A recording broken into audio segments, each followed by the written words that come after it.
Fis-saga tal-Lavallet Multi Manager Property Fund spikka l-fatt li l-konsumaturi m'għandhomx rimedju li hu effiċjenti tgħid l-Għaqda tal-Konsumaturi. Hemm bżonn li bħalmen f'pajjiżi oħra Ewropej jitwaqqaf mekkaniżmu barra l-qorti fejn konsumaturi kun jista' jressaq l-ilment tiegħu b'mod faċli u li jwassal għal riżultat f'qasir żmien. Din is-sistema trid tkun ukoll waħda fast track biex minħaqqu jieħu kumpens malajr mingħajr il-bżonn li jistenna snin.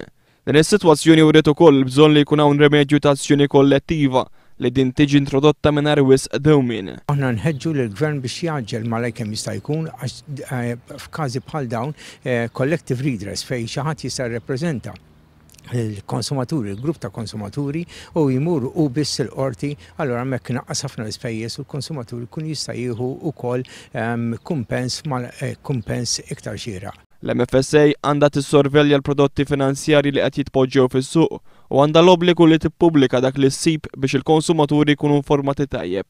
L-Għaqda tal-Konsumaturi qalet li hemm bżonn li l-MFSA tħares lejn konflitti ta' interess ta' min qed ibih il-prodotti u fl-istess ħin qed jistabilixxi r-riskju li jkun qed jieħu l-konsumatur meta jinvesti fil-prodotti finanzjarji. L-aħħar ħaġa li qegħdin nipproponu wkoll hi li nerġgħu nagħtu ħarsa wkoll lejn il-liġijiet li għandna sabiex l-investigazzjonijiet mir-regolaturi jsiru iktar ukoll b'mod maġġel u b'mod iktar effettiv u daw jkunu jistgħu jiġu mxandra.